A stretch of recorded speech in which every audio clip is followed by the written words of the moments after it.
যারা বলেন সন্ত্রাসবাদের কোনো ধর্ম হয় না, তাহলে কেন ধর্ম জিজ্ঞেস করে করে হত্যা করা হয়েছে? জঙ্গিরা তখন ওই মহিলাকে বলছে, তোকে মারবো না, তুই গিয়ে মোদিকে বল। সিএন ডিজিটাল আপনাদের স্বাগত। নমস্কার, আমি মণি ভট্টাচার্য। আমরা কাশ্মীরে যেটা দেখেছি, কাশ্মীরের ইতিমধ্যেই যে জঙ্গি হামলা হয়েছে, পর্যটকদের উপর যে হামলা, সেই হামলায় 27 জনের মৃত্যু হয়েছে। 27 জন পর্যটকের মৃত্যু হয়েছে, এখন অবধি 12 জন আহত, যেটা কাশ্মীর প্রশাসন সূত্রে খবর পাওয়া যাচ্ছে। কিন্তু এই হামলার পিছনে যে জঙ্গি হাত রয়েছে, যে জঙ্গিরা আক্রমণ করেছে বা যে জঙ্গিরা হামলা চালিয়েছে, সেই জঙ্গিরা ইতিমধ্যে দায় স্বীকার করে নিয়েছে। লস্কর-ই তৈয়বা যোগ এবং পাকিস্তান যোগ রয়েছে, যেটা আমরা আগেই বলেছিলাম। অর্থাৎ সিএন ডিজিটালের যে আগাম জানিয়েছিল যে পাকিস্তান যোগ থাকতে পারে, এই তথ্যই কিন্তু শিলমোহর পড়ল। এবং শিলমোহর পড়ল নয় শুধু, ইতিমধ্যে এক্সপার্ট যে তথ্য অনুযায়ী বা সূত্র অনুযায়ী যে খবর আসছে ইতিমধ্যেই, যে টিআরএফ অর্থাৎ দ্য রেজিস্ট্যান্স ফ্রন্ট, এই যে দলটা, এই দল কিন্তু ইতিমধ্যেই যুক্ত এই গোটা ঘটনায়, এবং এই গোটা ঘটনার দায় তারা স্বীকার করে নিয়েছে। এবং তারা কিন্তু পাকিস্তানের লস্কর-ই তৈয়বার একটি শাখা সংগঠন, এই বিষয় কিন্তু ফুটে উঠছে। কিন্তু এই গোটা ঘটনার মধ্যে সবথেকে উদ্বিগ্নের যেটা, সেটা হচ্ছে ধর্ম জিজ্ঞেস করে পর্যটকদের হত্যা করা হয়েছে। কেন? যদি বারবার করে দেখা যায়, একটা কথা সামনে আসে যে সন্ত্রাসের কোনো ধর্ম হয় না, কিংবা সন্ত্রাসবাদের কোনো ধর্ম হয় না। ঠিক সিমিলারভাবেই দাঙ্গাবাজদের কোনো ধর্ম হয় না। এই বিষয়গুলো যখন সামনে আসছে, আমাদের কিছু প্রশ্ন যেটা মাথাচাড়া দিয়ে উঠছে, যে প্রশ্নের উত্তর আমরা জানি না, যে প্রশ্নের উত্তর জিজ্ঞেস করতে ইচ্ছা করে, এই মুর্শিদাবাদ বলুন, রাজ্যের বিস্তীর্ণ জায়গা জুড়ে যে ওয়াকফ সংশোধনী বিল নিয়ে উত্তপ্ত হয়ে উঠেছিল মুর্শিদাবাদ, কিংবা এই যে কাশ্মীরে কি দেখলাম আমরা? পর্যটকদের উপর হামলা চালানো হয়েছে, এবং পর্যটকদের উপর বেছে বেছে হামলা চালানো হয়েছে। জিজ্ঞেস করা হয়েছে, পরিচয় জিজ্ঞেস করা হয়েছে, ধর্মীয় পরিচয় জিজ্ঞেস করা হয়েছে। তাদের জিজ্ঞেস করা হয়নি তারা ভারতবর্ষের কোন রাজ্যের, তারা পাকিস্তানের নাকি ভারতবর্ষের নাকি বাংলাদেশের নাকি মায়ানমারের। দেশের পরিচয় জিজ্ঞেস করা হয়নি, তাদের ধর্মীয় পরিচয় জিজ্ঞেস করা হয়েছে। ধর্মীয় পরিচয় জিজ্ঞেস করা হয়েছে আর শ্যুট করা হয়েছে AK-47 দিয়ে।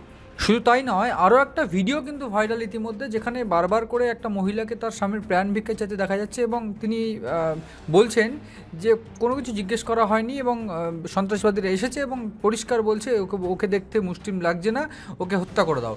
তো তারপর তাকে মেরে ফেলা হয়েছে। এবং পাশাপাশি আরও একটা বিষয় যেটা খুব উদ্বিগ্নের, যেখানে অভিযোগ উঠছে যে বিভিন্ন যারা পর্যটক, তাদেরকে কিন্তু মেরে ফেলার আগে কলেমা পড়তে বাধ্য করা হয়েছে। ফলে এই ঘটনায় বারবার করে প্রশ্ন উঠছে, সন্ত্রাসবাদের কোনো ধর্ম না থাকলে কিভাবে বা কেন বারবার করে পর্যটকদের ধর্ম জিজ্ঞেস করে হত্যা করা হয়েছে?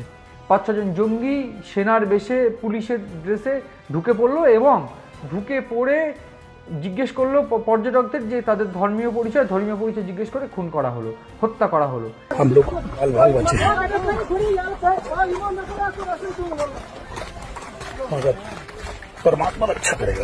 কেউ কেউ প্রাণ বাঁচাতে পরিচয় চেঞ্জ করে দিয়েছে, নাম পরিবর্তন করে দিয়েছে। কিন্তু নাম পরিবর্তন করে যখন বলা হচ্ছে, তাদের বলা হয়েছে পোশাক খুলতে।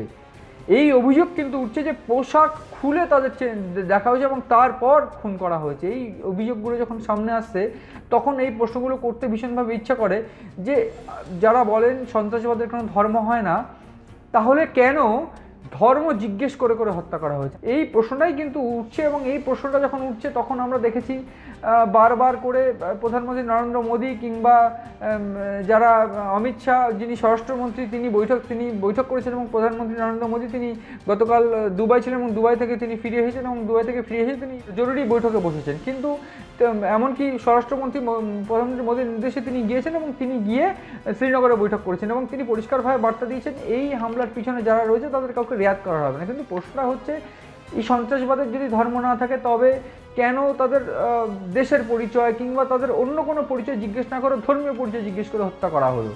তাহলে প্রশ্ন উঠছে আরও এক জায়গায়, যেখানে এই গোটা ধর্মীয় দেশ, যে দেশে সব ধর্মের মানুষ বাস করে, সেই দেশে কেন বেছে বেছে বিপরীত ধর্মীয় মানুষদের উপর হামলা, বিপরীত ধর্মীয় মানুষদের উপর আক্রমণ? একটা ভিডিও ভাইরাল হয়েছে, যে ভিডিও দেখা যাচ্ছে বা যে তথ্য যেটা বলছে, একজন মহিলা তার স্বামীকে নিয়ে ঘুরতে গিয়েছিলেন, তার স্বামীকে হত্যা করা হয়েছে এবং মহিলা তখন জঙ্গিদের বলছে যে আমাকে মেরে ফেলুন, তখন পাল্টা জঙ্গিরা তখন ওই মহিলাকে বলছে তোকে মারবো না, তুই গিয়ে মোদিকে বল। এই যে বর্বরচিত আক্রমণ বা এইগুলো কোনো সাধারণ ঘটনা নয়, এটা বড় ঘটনা এবং এই ঘটনার পিছনে যাদের হাত আছে তাদের বিচার করতে হবে, তাদের বিচার চাই, প্রয়োজনে সার্জিক্যাল স্ট্রাইক করতে হবে। এটাই কিন্তু দাবি তুলছে সাধারণ মানুষরা। এবং পাশাপাশি এই ধর্ম দেখে দেখে এই হত্যা করার বিষয়টাকে কিন্তু যথেষ্ট গুরুত্বপূর্ণভাবে মনে করছে কেন্দ্রীয় স্বরাষ্ট্র মন্ত্রক এবং কেন্দ্রীয় গোয়েন্দা বিভাগ। সব মিলিয়ে এই গোটা ঘটনায় কারা জড়িত সেটা দেখা হচ্ছে। পাশাপাশি গোটা কাশ্মীরের নিরাপত্তা নিশ্চিত করা হয়েছে। এই গোটা ঘটনায় ভারতবর্ষের সেনাবাহিনী কিংবা স্বরাষ্ট্রমন্ত্রক কিংবা নরেন্দ্র মোদী কী অ্যাকশন নিতে চলেছে সেটা কিন্তু দেখার। এই গোটা বিষয়ে নজর রয়েছে আমাদের। নজর রাখুন আপনারাও সিএন ডিজিটালের পাতায়।